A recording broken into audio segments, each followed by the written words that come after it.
Unboxing a Bíblia. Hoje nós vamos iniciar uma jornada muito especial pelo livro de Eclesiastes, Unboxing Eclesiastes. Hoje nós trataremos da chave da vida. Qual é a chave que destranca os segredos da vida? No próximo encontro, se Deus permitir, nós faremos uma análise geral do livro, os capítulos, a forma como Salomão, mestre em palavras, o estruturou, e vamos concluir na próxima mensagem, se Deus permitir, fazendo algumas aplicações gerais, e aí sim nós vamos, texto a texto, caminhar pelo livro de Eclesiastes. Vamos começar orando? Feche os seus olhos. Pai, em nome de Jesus, abra os nossos olhos, os olhos do coração, para que possamos enxergar as maravilhas deste livro sagrado, de forma a nos encantar, a nos saciar e nos encher do desejo de repartir essa mensagem com alguém. Trazer outros ao conhecimento das Escrituras, ao conhecimento de Cristo. Ó Deus, em nome de Jesus. Amém. Vamos começar lendo atentamente alguns textos de Eclesiastes. Abra sua Bíblia no capítulo 1 de Eclesiastes. Nós vamos ler os versos 2 e 14 inicialmente. Eu estou lendo na Nova Versão Transformadora. Eclesiastes 1:2. Nada faz sentido, diz o mestre, nada faz o menor sentido. Verso 14. Observei tudo o que acontece debaixo do sol e de fato nada faz sentido. É como correr atrás do vento. Capítulo 2, versículo 10. Tudo que desejei, busquei e consegui. Não me neguei prazer algum. No trabalho árduo encontrei grande prazer, a recompensa por meus esforços. Mas ao olhar para tudo que havia me esforçado tanto para realizar, vi que nada fazia sentido, era como correr atrás do vento. Não havia nada que valesse a pena debaixo do sol. Verso 17. Por isso passei a odiar minha vida, pois tudo que é feito debaixo do sol é frustrante. Nada faz sentido, é como correr atrás do vento. Passei a odiar todo o meu árduo trabalho debaixo do sol, pois deixarei para os meus sucessores tudo o que me esforcei para obter. E quem pode dizer que eles serão sábios ou tolos? No entanto, terão controle sobre tudo que consegui debaixo do sol, com minha habilidade, meu esforço. Isso não faz o menor sentido. Assim, cheguei a me desesperar e questionei o valor de todo o meu árduo trabalho debaixo do sol. Capítulo 3, verso 19.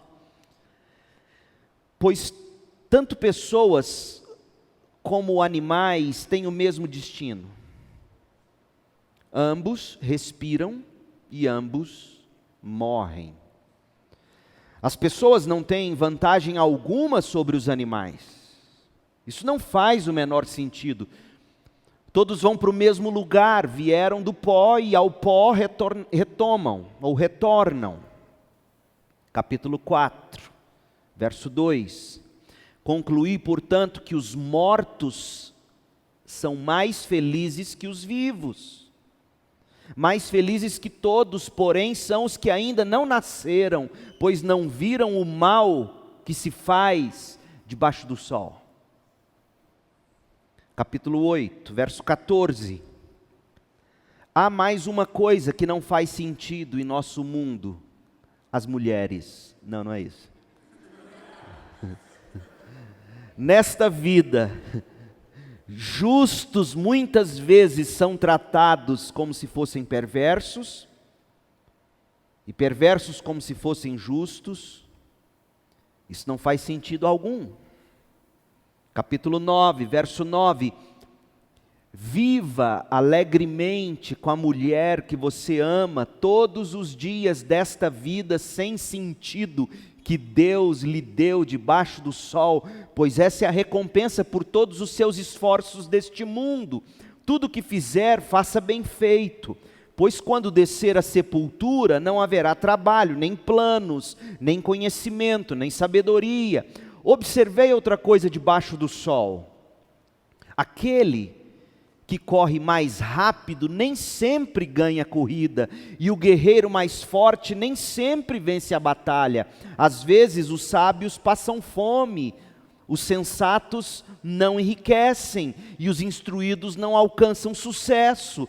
Tudo depende de se estar no lugar certo, na hora certa. Chance, acaso. Ninguém é capaz de prever quando virão os tempos difíceis. Como peixe na rede ou pássaro na armadilha, as pessoas caem em desgraça de modo repentino. E nós poderíamos continuar lendo texto atrás de texto. Mas a impressão que eu quero que você tenha é que, lendo essas palavras, à primeira vista, não parecem ser palavras extraídas da Bíblia. Soam mais como algo que Nietzsche ou qualquer outro filósofo nihilista escreveu. O que é o nihilismo? O nihilismo é a crença na redução ao nada, ao aniquilamento, não existência. Hoje um dos precursores do nihilismo é o Luiz Felipe Pondé. Se você já ouviu, assistiu aos vídeos dele, ele vai dizer isso. A forma como eles encontraram de encarar a realidade tão nua e crua e densa da vida. Então você lê essas palavras de Salomão, você fica com a impressão de que está lendo Nietzsche, ou qualquer pessoa de orientação ateia, não é mesmo? Da ideia de acaso, da ideia de chance, de não ter justiça, cadê Deus? Aliás, gente, essas declarações parecem ter mais em comum com um filósofo existencialista, por exemplo, Jean-Paul Sartre, do que com Salomão.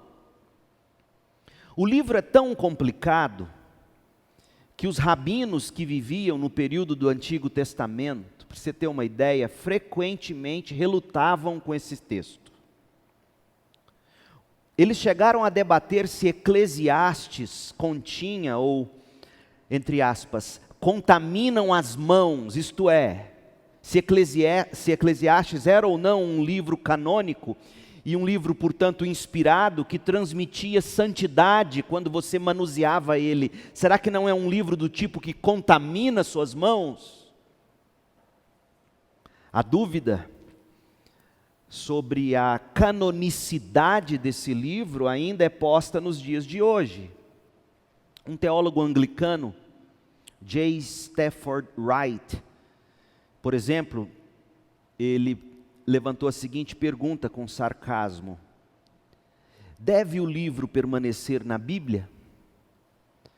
Não seria melhor admitir de bate-pronto que as contradições, as declarações não ortodoxas que encantaram os céticos e intrigaram as mentes devotas teriam sido muito mais bem empregadas se escrita para a associação editorial racionalista do que para a biblioteca do Espírito Santo? É uma questão que deve ser encarada. Se não houver uma interpretação satisfatória do livro, satisfatória no sentido do ponto de vista cristão, não há razão lógica para retê-lo na Bíblia. Fecha aspas. Muitos dos que argumentam em nome de Eclesiastes chegaram a propor maneiras diferentes de lidar com declarações que são difíceis e que estão contidas nesta obra. E eu sugiro que você leia e releia esse livro ao longo desse tempo de estudos. Leia-o pelo menos uma vez por semana, mastigando ele para você ver o quanto vira e mexe a gente dá de cara com declarações difíceis. Para você ter uma ideia sobre como alguns trataram e ainda tratam o livro, especialmente na tradição rabínica, os expositores judeus mais antigos, quando eles chegavam diante de alguma declaração que parecia estar advogando em favor da vida de prazeres inconsequentes, sabe o que eles faziam nas suas cópias? Colocavam um ponto de interrogação. Outro, por exemplo, no refrão do capítulo 2, verso 24, que diz: nada há melhor para o homem do que comer, beber e fazer que a sua alma goze o bem do seu trabalho. E aí eles pegaram essa expressão, nada há melhor, que é uma afirmação positiva, e transformaram ela numa questão de desdém. Não há nada melhor para o homem do que comer e beber? Veja a dificuldade de olhar para esse texto e de ver as coisas boas de Deus como sendo de fato bênçãos para nós. Outros sugeriram que Salomão escreveu o livro quando ele estava num estado de depressão e rebelião pecaminosas. Depois que ele foi expulso, ou teria sido expulso do trono em Israel por causa de desobediência, mas não há qualquer registro sobre isso. Nós não precisamos recorrer a medidas tão extremas para entender o livro ou para defender o lugar desse livro no cânone sagrado. E é o que eu quero tentar mostrar para vocês hoje, sobre a forma como eu entendo ser mais apropriada para a interpretação desse livro. Vamos tratar do título dele, de onde vem o nome Eclesiastes. O título do livro é retirado de uma descrição do homem que o escreveu.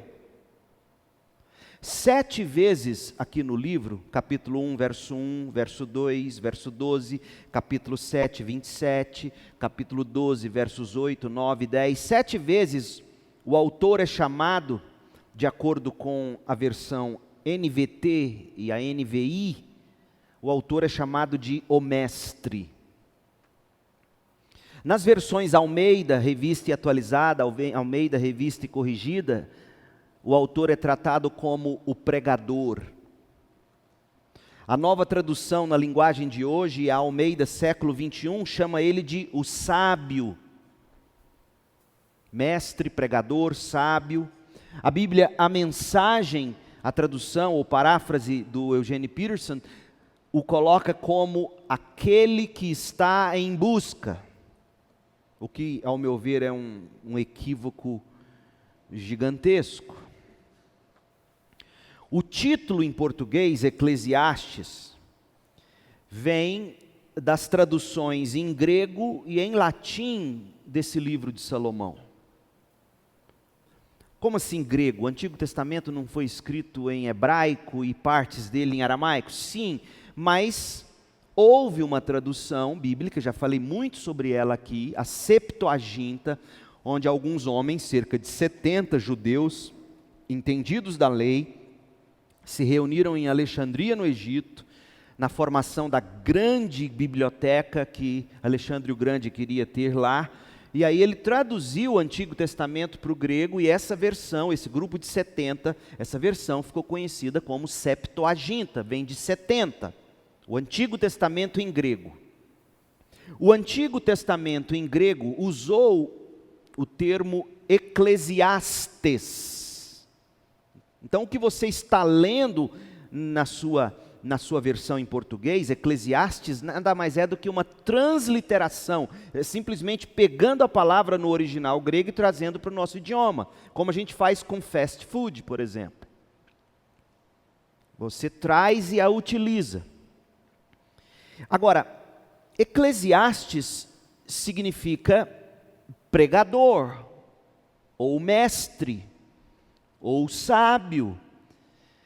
Como é que se chega a essa conclusão? O nome Eclesiastes é derivado do termo grego, pasmem, eclesia,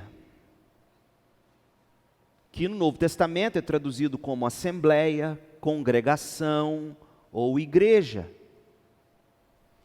Então, as versões grega e latina derivam os títulos do hebraico. Então, se Eclesiastes é o grego e foi usado no latim e é usado no português, qual é a palavra do hebraico?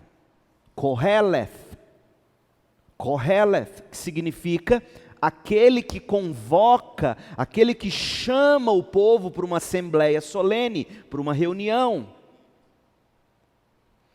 Daí a tradução pregador, sábio ou mestre, porque supõe-se que esse, ao chamar a assembleia para a reunião, ele pregará, ele ensinará, ele falará com sabedoria. Então a palavra, o título do livro, vem no hebraico Koheleth, no grego Eclesiastes, no latim e português Eclesiastes também.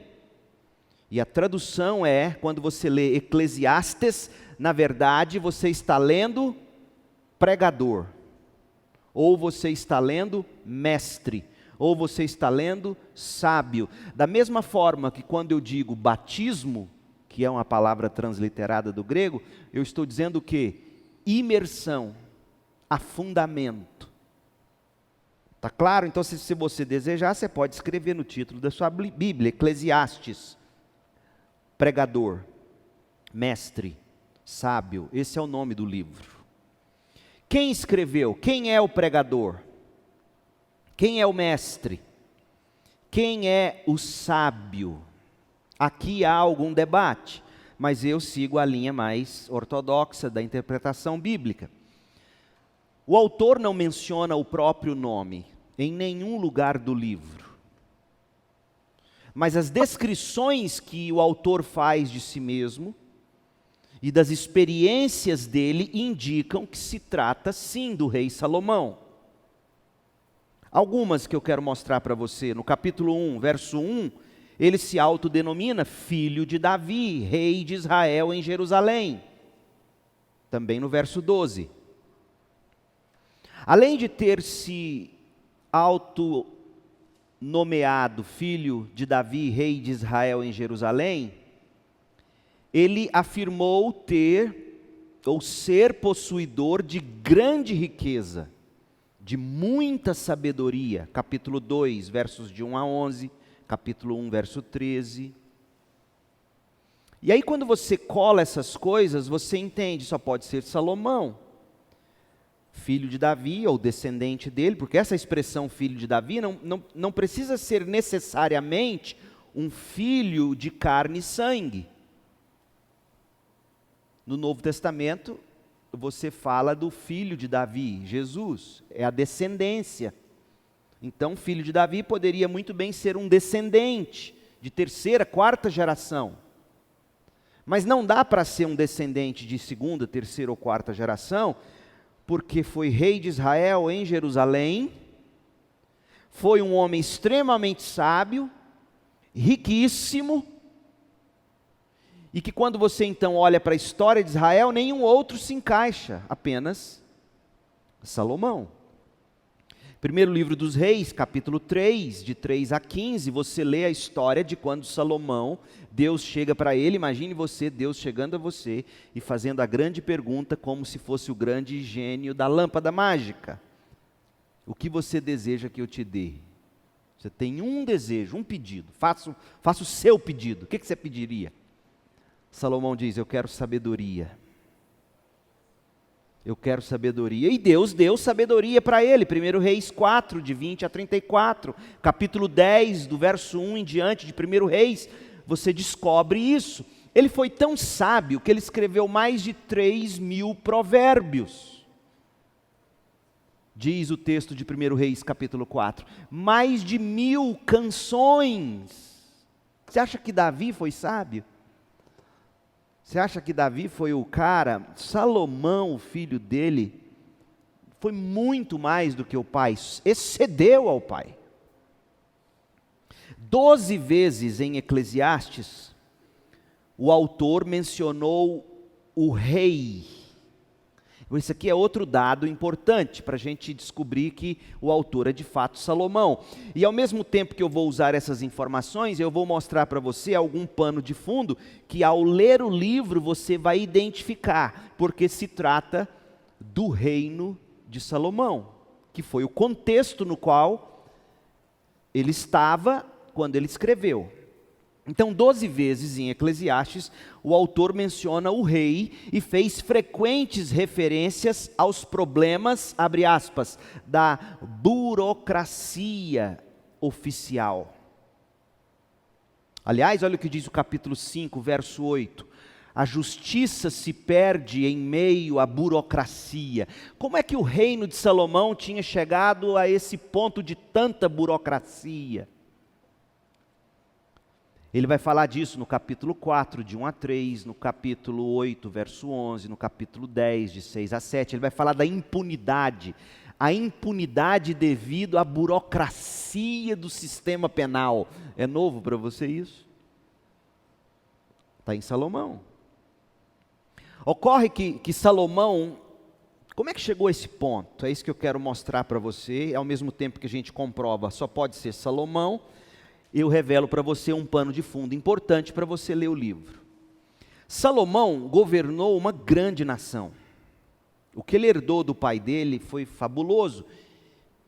E ele teve que ter para si um grande exército permanente.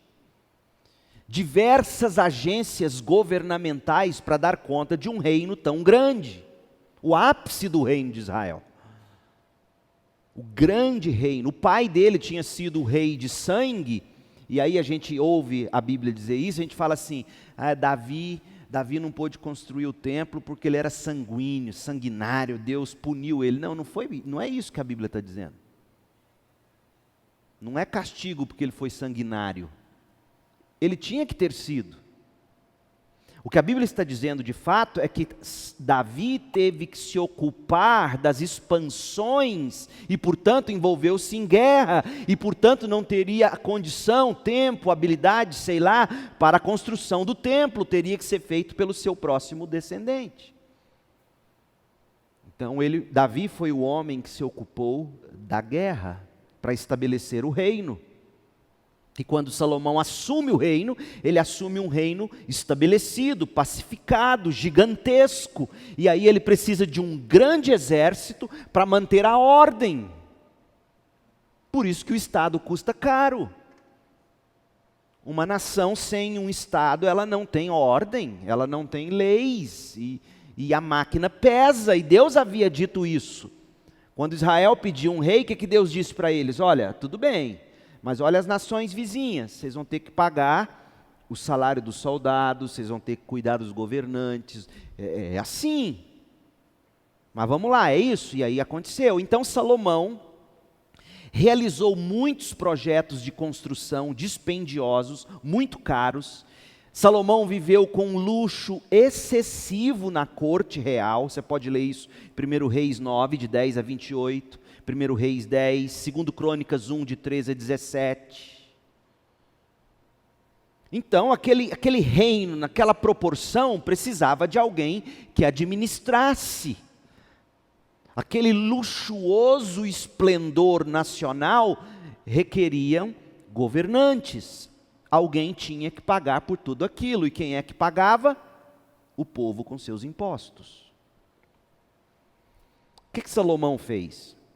Ele resolveu esse problema do tamanho, ignorando os limites originais das 12 tribos de Israel, e dividiu a nação em 12 governos distritais. 1 Reis 4, de 7 a 19. 12 governos distritais, cada um administrado por um governador ou um superintendente. E como acontece em todo sistema, em toda democracia, isso é comprovado. Com o tempo, o sistema se corrompe, torna-se opressivo, e aí Salomão morreu, o povo implorou por socorro, segundo Crônicas 10.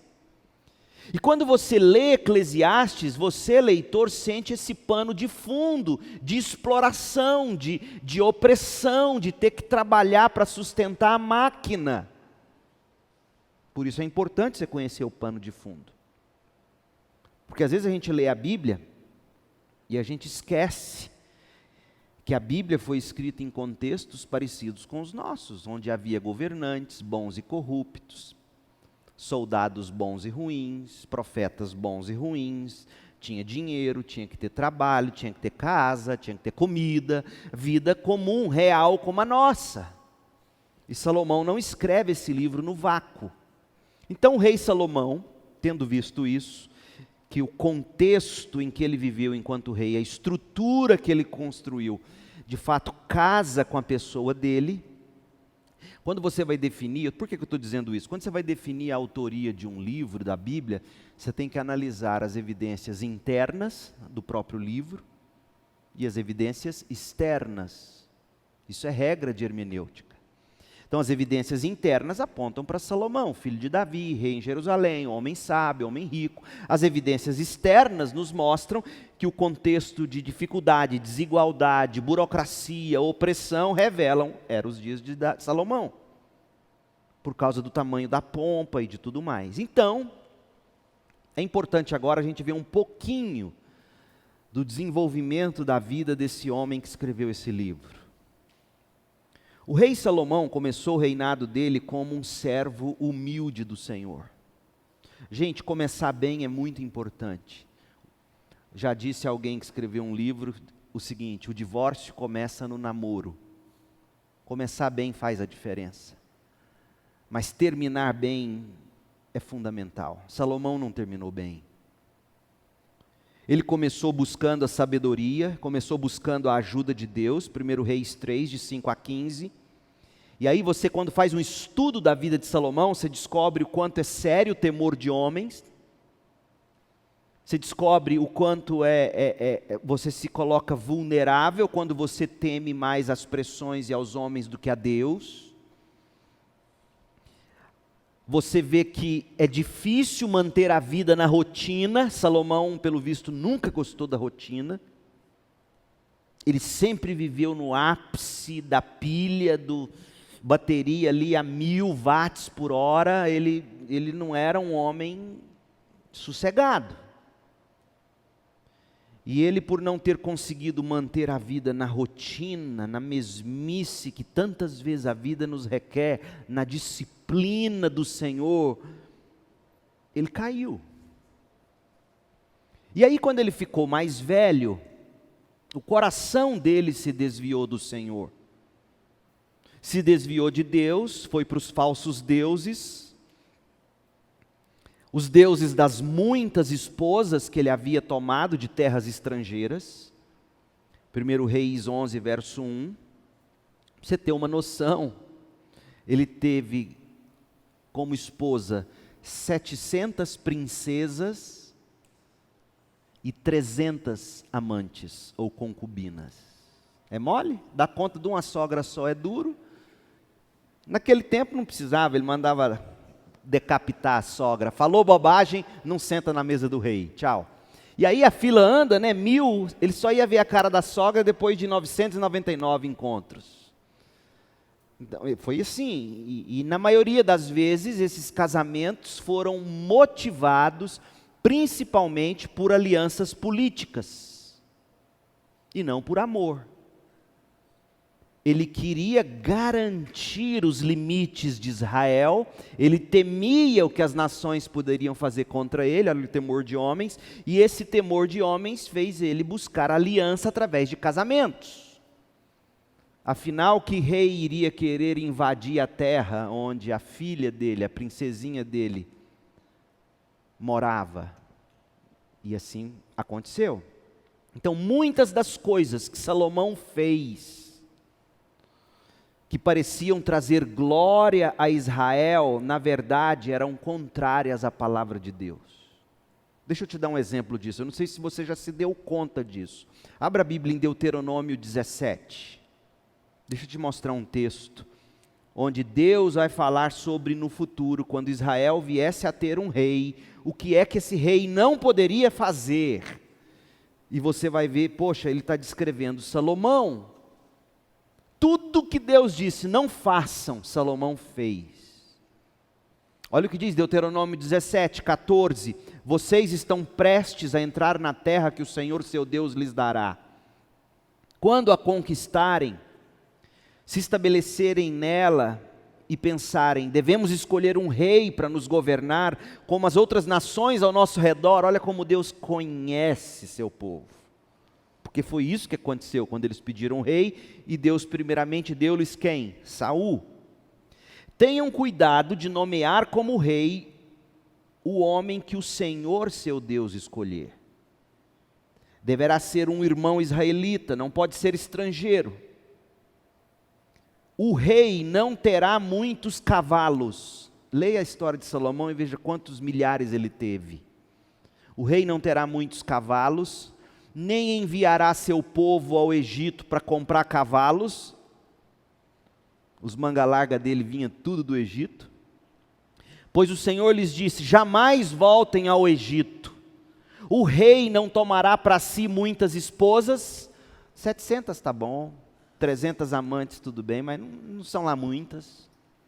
Pois elas afastarão seu coração do Senhor.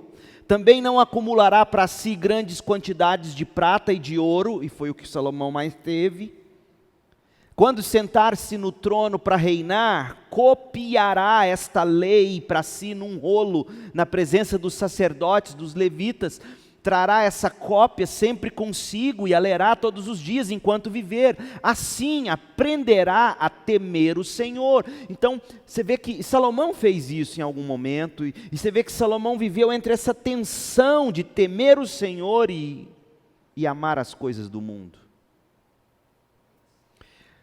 É muito triste quando você olha para a história. Eu sempre pensei em pregar uma série sobre a vida desse homem, porque deve ter sido muito difícil para ele, como mostra o livro do Eclesiastes.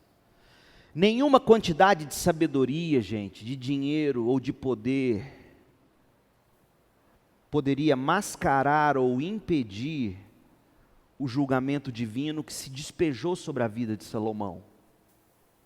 Então veja que muitas daquelas coisas das quais ele se gabou por possuir, eram coisas que Deus condenava e não queria que ele tivesse.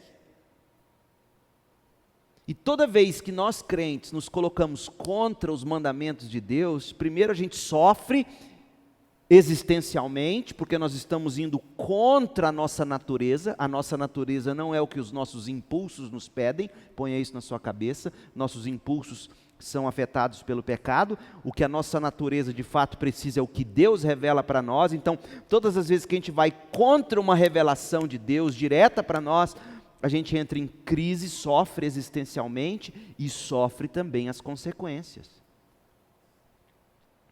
O famoso pregador escocês Alexander White disse o seguinte sobre Salomão: o cupim secreto estava o tempo todo roendo o cajado real sobre o qual Salomão se apoiava. Imagina a cena, se apoiado num cajado de toda essa pompa, cavalos, dinheiro, mulheres, alianças, estrutura, e lá dentro um cupim comendo, roendo, até que tudo quebrou e fura a própria mão. Assim, os últimos anos do rei foram anos miseráveis, porque Deus removeu de sobre a vida de Salomão a mão de bênção da providência divina, 1 Reis 11. E manteve o filho de Davi no trono somente por causa da promessa que Deus mesmo tinha feito ao pai dele, Davi, o homem segundo o coração de Deus. Tanto que depois que Salomão morreu, a nação se dividiu. E a casa de Davi ficou apenas com 2 tribos, Judá e Benjamim. Então Eclesiastes se parece com o tipo de livro que uma pessoa escreveria perto do final da vida, refletindo sobre as experiências vividas, as lições aprendidas. Salomão, ao que tudo indica, escreveu Provérbios, o Cântico dos Cânticos, durante os anos em que ele andou fielmente com Deus. E perto do fim da vida, ele escreveu Eclesiastes. Não há registro de que o rei Salomão tenha arrependido e se voltado para Deus, mas a mensagem de Eclesiastes sugere que isso aconteceu. Em algum momento ele cai em si. Então, Salomão escreveu Provérbios do ponto de vista de um mestre de sabedoria. Você vê isso no capítulo 1 de Provérbios, de 1 a 6. Salomão escreveu o Cântico dos Cânticos do ponto de vista de um noivo da realeza, quando ele ainda era crente, o coração dele era só de uma mulher. Você vê isso em Cânticos, capítulo 3, de 7 a 11. Aliás, um dia, quem sabe depois de Eclesiastes eu não faça unboxing de Cantares. É um livro fenomenal, vai ensinar para você o que é ser homem, o que é ser mulher e o que é fazer sexo no casamento, na aliança, no pacto. Orem sobre isso, quem sabe Deus toca no meu coração e eu não ensine Cântico dos Cânticos aqui no unboxing a Bíblia. Então, quando ele escreveu Eclesiastes, ele chamou a si mesmo de o pregador. A gente já viu que a palavra hebraica é kolereth, o título dado a um orador oficial que convoca uma assembleia. Foi isso que ele fez. Aliás, essa palavra kahal, de onde vem koheleth, está lá em 1 Reis 8, verso 1, quando Salomão convocou a assembleia. Então esse livro não tem nada de mundano, porque essa convocação de assembleia é uma ideia do Novo Testamento para a igreja. É um livro para crentes. É um livro para a igreja. Mas o pregador, quando ele convocava a assembleia, ele fazia mais do que convocar uma assembleia para pregar. A palavra koheleth traz a ideia de debate. Não tanto o debate com os ouvintes, mas o debate consigo mesmo, ou seja, o pregador apresenta um tópico, discute esse tópico sob diversos pontos de vista e depois chega a uma conclusão prática. Então, por isso que alguns, quando olham para Eclesiastes, acham que Eclesiastes é um livro que contém um monte de ideias aleatórias, diferentes, colocadas no mesmo cesto. Mas não é isso, porque o próprio Salomão diz: eu medi muito bem minhas palavras. Olha o que ele diz no capítulo 12, de 9 a 10. Olha a importância de se saber falar, de se saber comunicar, de se saber escrever. Diante do analfabetismo em que a nossa sociedade vive, as pessoas reconhecem letras, até leem alguma coisa, mas não sabem interpretar. Olha o que diz o capítulo 12, de 9 a 10. O pregador ou o mestre era considerado sábio e ensinou ao povo tudo o que sabia, com muita atenção, ouviu, examinou e organizou muitos provérbios, na verdade mais de 3.000, conforme está em 1 Reis 4. Então olha o que se requer de um homem e de uma mulher de Deus para produzir algo que abençoa: atenção, ouvidos, exame, organização. Gente, eu fico triste quando eu olho para a nossa geração. Ninguém atenta-se mais a nada. Vocês estão aí tudo no zap zap. Eu falando, a mente dividida com outras coisas. Ouvidos não são mais exclusivos. O exame profundo, a organização. Como falta isso para o povo de Deus? E o diabo sabe que essa é a grande batalha. E por isso, quando você não tem atenção, quando você não ouve, quando você não examina, quando você não organiza as ideias na sua cabeça, sabe o que a parábola do semeador diz? A semente cai no lugar errado, no solo duro, e o diabo vem e arranca. Então, quando não há essa devida atenção, os devidos ouvidos, o devido exame, a organização das ideias na mente, que desce para o coração. E tem mais, olha o verso 10. O mestre se esforçou para usar as palavras certas, a fim de expressar verdades com clareza. Este não é um livro de confusão, meu povo. Se você acha que é um livro cheio de ideias soltas, você não soube ler. É o que ele está dizendo. Pois bem, Salomão escreveu, provavelmente em seus últimos anos de vida, no mais tardar em 931 a.C., quase 1000 anos antes de Cristo. E sabe qual era o propósito principal dele, ao que tudo indica? Advertir os jovens do reino. Obviamente, sem omitir advertência aos demais cidadãos, mas Salomão sempre teve essa convicção de que a geração das crianças, dos adolescentes, dos jovens, deve ser instruída, tanto que ele escreve os provérbios, e mais, ele escreve as músicas do reino, porque quem doutrina é quem está compondo e cantando nas playlists, não se iluda. O pastor gasta horas, prepara, chega aqui, prega um sermão, aí um nego qualquer senta num canto qualquer, sapeca uma letrinha qualquer de um corinho, bebê, e aquilo fica na sua cabeça. É terrível. Então, quando Salomão se dedica a escrever provérbios, compor músicas, ele queria alcançar a juventude. E aí, na velhice dele, ele diz: agora eu vou deixar uma espécie de diário da minha vida, e eu quero alertar aos jovens sobre o risco de não se entender qual é a chave da vida. Então ele adverte a juventude a evitar andar pela vida apenas no caminho da sabedoria humana. Apenas, ouça bem a palavra, precisão nas palavras. Não é que você ignora a sabedoria humana, mas a sabedoria humana sempre deverá passar pelo escrutínio da sabedoria divina revelada na palavra de Deus. Então ele exorta a viver com sabedoria. E olha como ele conclui, o capítulo 12, verso 8 até o 14, nada faz sentido, diz o mestre, nada faz o menor sentido. O mestre era considerado sábio e ensinou ao povo tudo o que sabia. Com muita atenção ouviu, examinou e organizou muitos provérbios. O mestre se esforçou para usar as palavras certas a fim de expressar verdades com clareza. As palavras do sábio são como hastes de ferro, e a coleção de seus ditados como pregos bem fixados que o pastor usa para conduzir as ovelhas. O sábio pastoreia com palavras. Você precisa disso, jovem. Você não pode usar suas palavras simplesmente para trivialidades.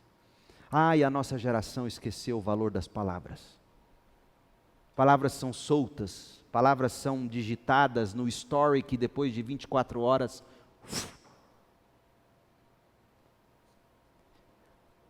Nós precisamos ser pastores que conduzem pessoas com palavras. Palavras de sabedoria, palavras do céu. E Salomão quer que você tenha isso. Ele escreve isso dizendo, olha... A prova de que ele está falando para jovens, olha o verso 12, o seguinte: meu filho, ele usou essa expressão tantas vezes em provérbios, para os jovens do reino. Meu filho, deixe-me dar-lhe mais um conselho. Tenha cuidado, pois escrever livros não tem fim. Tá bom, Salomão, entendi. E estudar demais é cansativo, é verdade. Aqui termina meu relato, esta é minha conclusão. Tema a Deus e obedeça a seus mandamentos, pois esse é o dever de todos. Deus nos julgará por todos os nossos atos, inclusive o que fizemos em segredo, seja o bem, seja o mal. E ele termina nessa nota: tema a Deus, obedeça a seus mandamentos. Ele está te dizendo o que significa temer a Deus. Às vezes a pessoa diz, não, eu tenho o temor de Deus no coração. Tem? Você obedece os mandamentos? Porque se você não obedece, isso não é temor, é religião. Qual é a mensagem desse livro? Vimos o autor, vimos aqui a estrutura, um pedacinho dela, vimos o título, quem é Salomão, como ele errou e etc. Agora, deixa eu dar para você algumas dicas e a gente conclui sobre a mensagem do livro. Os termos frequentemente usados para descrever a mensagem de Eclesiastes, geralmente é nihilista, pessimista. Eclesiastes é um livro pessimista, já ouviu falar isso? É um livro fatalista, cético, cínico. existencialista, materialista e todos esses outros istas em que se pode pensar. Pra você ter uma ideia, no século IV depois de Cristo, Jerônimo, que traduziu a Bíblia para a Vulgata, língua latina, Jerônimo escreveu um comentário sobre Eclesiastes. Para convencer uma dama romana chamada Basílica, será que ela era gorda? Porque, né, o templo do Espírito Santo é pequeno, uma basílica do Espírito Santo deve ser maior, né? Mas enfim, o nome da menina era Basílica. E ele queria convencer essa mulher a largar a ideia do casamento e tornar-se uma monástica, ir para o mosteiro. E aí Jerônimo comenta o objetivo do livro. O objetivo de Eclesiastes, segundo São Jerônimo, é mostrar a completa vaidade de todo o prazer debaixo do sol. Ou seja, é desprezar tudo que há nessa vida. Nada que presta.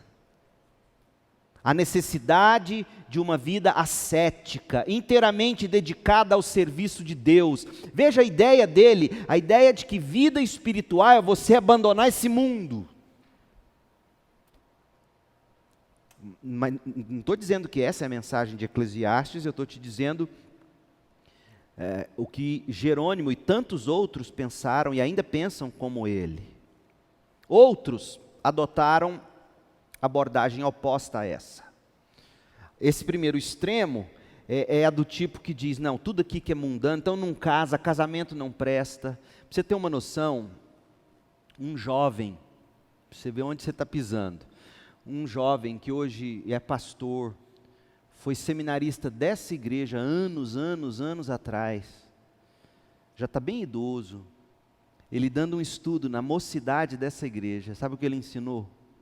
Um jovem, à época, estudando, ouvindo ele ensinar, já velhinho, membro da nossa igreja hoje, conversando comigo, me contou, ele ensinou que sexo era só para procriação no casamento. Então, de onde vem essa ideia? Vem de ideias assim, ascéticas, de que as coisas do mundo não prestam, e Eclesiastes vai nos mostrar que não é bem assim. Outra abordagem que cai no outro extremo, como a vida em última análise não tem sentido, já que Salomão está dizendo isso, um extremo é dizer, fuja do mundo, vá para o mosteiro. O outro diz, não, a vida não tem sentido nenhum, então vamos fazer o seguinte, se tudo é vaidade, se tudo é correr atrás do vento, morreu, acabou, como Salomão coloca, então vamos nos saciar agora, hoje, com todo o prazer carnal, porque amanhã você vai morrer mesmo. Mas ele se esquece da conclusão do próprio Salomão, acima de tudo, tema ao Senhor. Muitos evangélicos têm defendido uma terceira abordagem. Então uma diz, vai para o mosteiro, a outra diz, cai no mundo, certo?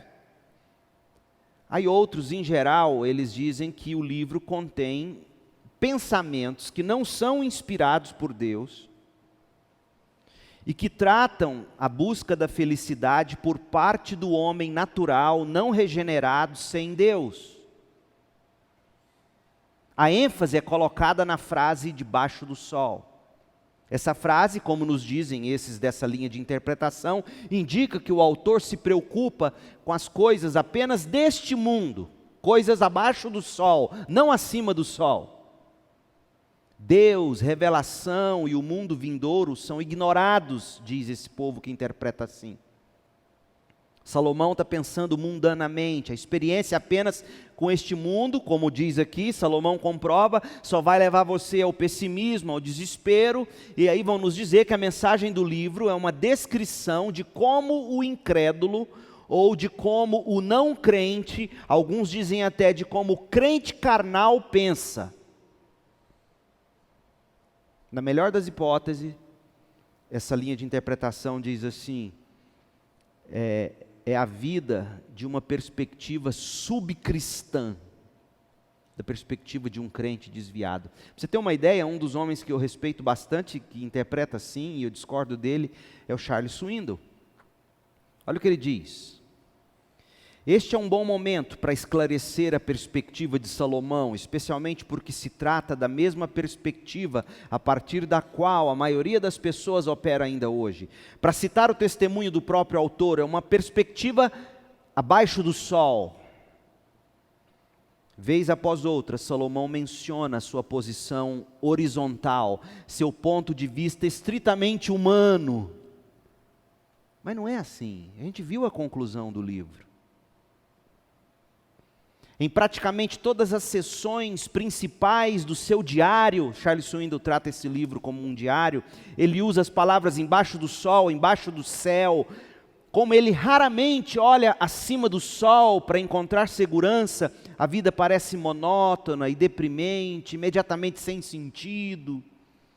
Apesar da extensão que ele percorreu para buscar a felicidade, tendo deixado Deus de fora da cena, nada o satisfez. Isso nunca aconteceria. A satisfação na vida debaixo do sol nunca ocorrerá até que haja uma conexão significativa com o Senhor vivo acima do sol.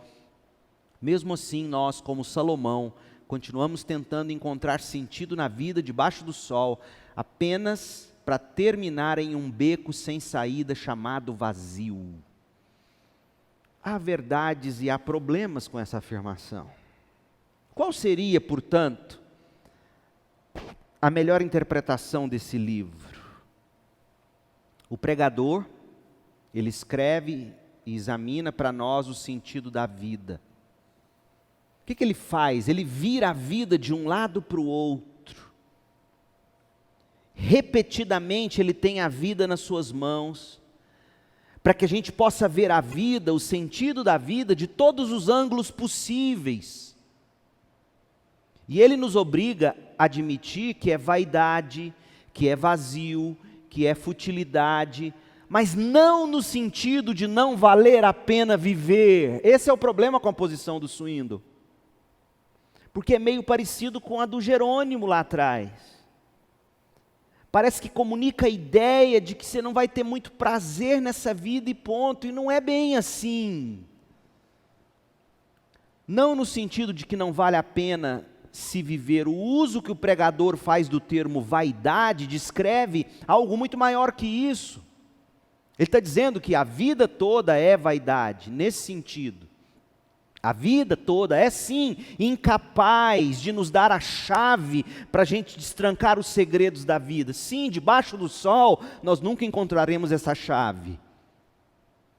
O livro, portanto, é um registro da busca dele por essa chave que destrancaria os segredos da vida.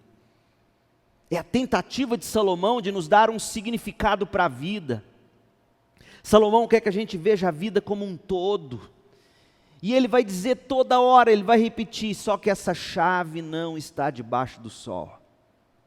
A vida perdeu a chave para si mesma. Vaidade das vaidades, tudo é vaidade. E se você quer a chave, você deve ir ao chaveiro que fabricou a fechadura. Deus detém a chave de todos os mistérios, e sabe de uma coisa? Deus nunca nos dará essa chave. Deus quer que a gente permaneça nessa busca.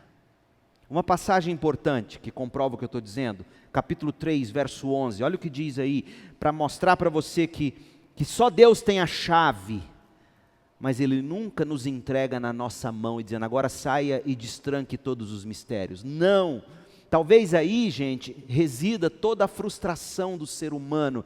Ele quer conseguir fazer sentido de tudo do lado de cá do céu, e nós nunca faremos. A gente tem que aprender a caminhar com a dúvida, com a incerteza, com Deus que nos chama, como chamou Abraão, e disse, eu vou te mandar para uma terra que você ainda nem sabe onde é. Deus não destranca todos os mistérios para nós. Olha o que diz o capítulo 3, verso 11, Deus fez tudo apropriado para o seu devido tempo, colocou um senso de eternidade no coração humano, mas mesmo assim, ninguém é capaz de entender toda a obra de Deus do começo ao fim. De repente, se você conseguir respirar e dizer: Deus, sim, eu nunca vou conseguir fazer sentido de tudo. De repente você descansa. Em outras palavras, Salomão nos ensina que Deus colocou uma curiosidade no nosso coração. Deus colocou um desejo insaciável no nosso coração de entender o significado da vida, compreender o que faz sentido, ver a beleza, a razão, o motivo e o propósito de tudo que ocorre, mas Deus se recusa a satisfazer esse desejo ou curiosidade, porque do contrário, nós seríamos como Deus. Ele põe o desejo, mas ele não sacia plenamente. A mesma ideia, por exemplo, é encontrada no capítulo 7, de 13 a 14. Olha o que ele diz: aceite o modo como Deus faz as coisas, afinal, quem é capaz de endireitar o que ele fez torto? Desfrute a prosperidade enquanto pode, mas quando chegarem os tempos difíceis, reconheça que os tempos difíceis também vêm de Deus. Lembre-se de que nada é garantido nesta vida. Está vendo? Eclesiastes não se propõe a resolver todos os conflitos existenciais. Ele nos ensina a manter caminhando com eles em mente. Por quê? Porque Deus é Deus e eu e você não. Quem é capaz de endireitar o que Deus fez torto? Olha o capítulo 8, verso 16. Enquanto procurava sabedoria e observava os fardos pesados que as pessoas carregam aqui na terra, vi que dia e noite sua atividade não cessa. Olha que verso lindo, 17. Percebi que ninguém é capaz de descobrir tudo que Deus faz debaixo do sol. Nem mesmo os mais sábios conseguem compreender tudo, embora afirmem saberem de tudo. Isso aqui não é pessimismo, gente. Eclesiastes não é um livro pessimista. É a verdade solene, tão verdadeira hoje nos tempos cristãos como nos dias de Salomão. Esse eterno porquê paira sobre a nossa vida. Esse eterno porquê nos encontra a cada momento. Quando nossas melhores esperanças são abaladas, a gente pergunta: por que Deus? Quando a gente lê a história dos nazistas invadindo a Europa, a gente pergunta: por que Deus? Quando a gente vê o horror da guerra, a gente pergunta, e do sofrimento, a gente pergunta: por que Deus? A gente vê uma jovem ou um jovem inteligente, cristão, tendo a vida retirada, varrida, sem o menor sentido, enquanto do outro lado, gente aos nossos olhos imprestáveis, não morrem. Por que Deus? E Salomão não se preocupa em nos dar essa resposta. Ele diz: nós devemos continuar buscando o porquê, o sentido. Porque Salomão, gente, ouça o que eu vou dizer agora. Salomão quer que a gente entenda o quanto é incrível a vida não fazer sentido. A gente ficar buscando o sentido dela, no sentido de: meu Deus, tem uma mente maior do que essa. Não é um livro pessimista. Todos nós procuramos aquela chave que vai fazer o todo ter sentido. A peça que encaixa e fala: pronto, quebra-cabeça foi montado. Mas no momento que a gente acha que tem a chave, acontece algo que não se encaixa no esquema. E aí a gente segue a vida, procurando a solução para a vida, e a cada momento a vida nos força a admitir que aqui existe apenas vaidade, frustração, perplexidade. Por quê? Porque a chave da vida não está nesta vida. Aí Salomão procura, como veremos no capítulo 1, sabedoria na vida da natureza, na riqueza, na sabedoria, nos prazeres. E ele diz: não. Aí o que ele nos aconselha a fazer? E é por isso que alguns se chocam e dizem: esse livro é mundano. Olha o que ele aconselha a fazer. Capítulo 2, verso 24. Por isso, concluí que a melhor coisa a fazer não é abandonar o mundo, não é fugir para o mosteiro, é desfrutar a comida e a bebida. A melhor coisa a fazer é encontrar satisfação no trabalho, como Paulo vai dizer no Novo Testamento, eu aprendi a viver contente, eu preciso aprender a arte do contentamento. Percebi então que esses prazeres vêm da mão de Deus, eu dependo de Deus, e não apenas da comida, e não apenas da bebida, e não apenas do trabalho, pois quem pode comer ou desfrutar algo sem Deus? Deus é quem concede sabedoria, conhecimento e alegria aos que lhe agradam. Ele está dizendo, busque comida com Deus, bebida com Deus, trabalho com Deus. Mas mesmo assim as coisas não vão se encaixar perfeitamente. Capítulo 3, verso 12, concluí, portanto, que a melhor coisa a fazer é ser feliz e desfrutar a vida enquanto é possível. Cada um deve comer e beber e desfrutar os frutos do seu trabalho. Por quê? Porque são presentes de Deus. Salomão está dizendo, gente, em tudo isso, que o máximo que a gente pode saber com certeza é que existe um plano divino. Mesmo que as etapas individuais do plano permaneçam para nós como um mistério, e devam ser aceitas por nós pela fé. Salomão está ensinando a gente a viver pela fé.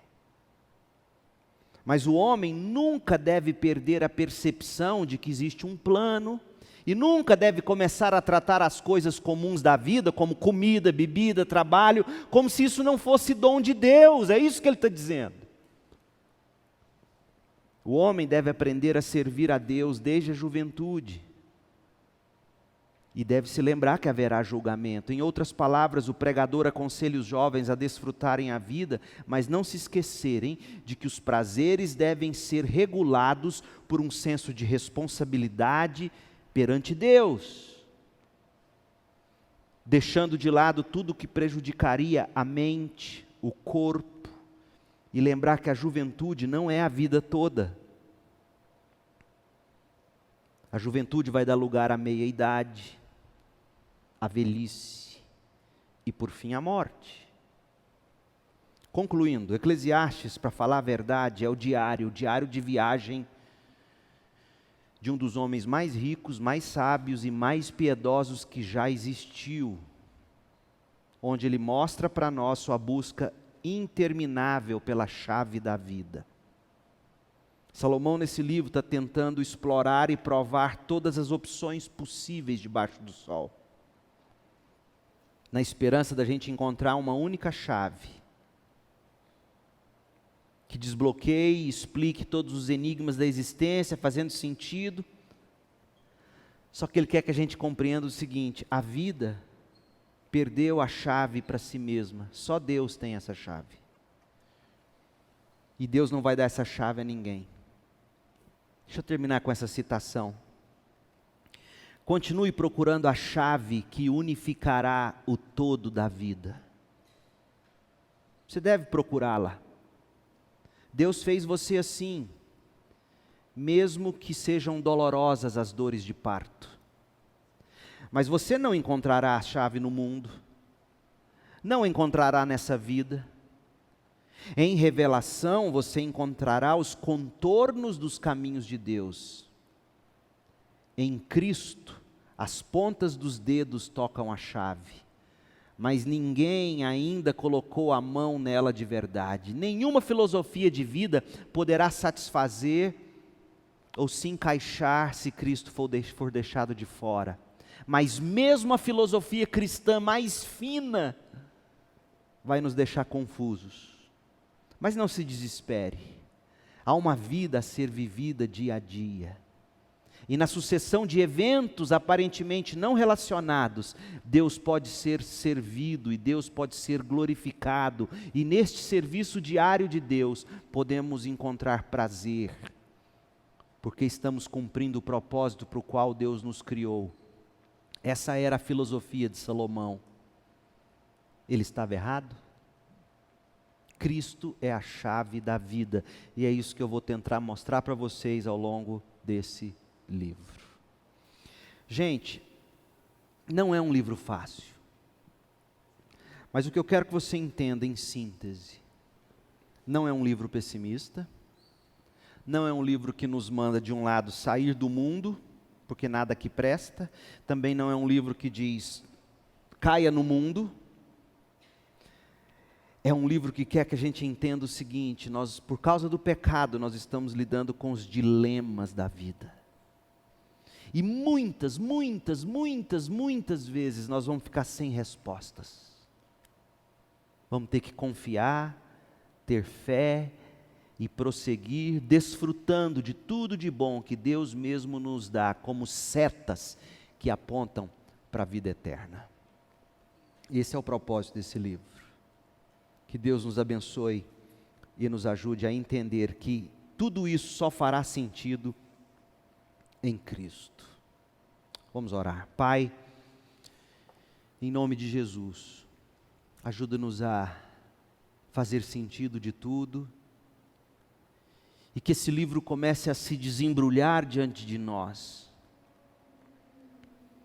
com palavras de sabedoria e de direção para o nosso viver. Que a vida debaixo do sol seja vivida com o coração acima do sol no céu, em Cristo, buscando as coisas do alto, desfrutando do bem e do bom, aquietando-nos diante do mal, do ruim e do incompreensível, confiando e desfrutando com fé a vida que o Senhor nos deu em Cristo para viver. Em nome de Jesus. Amém.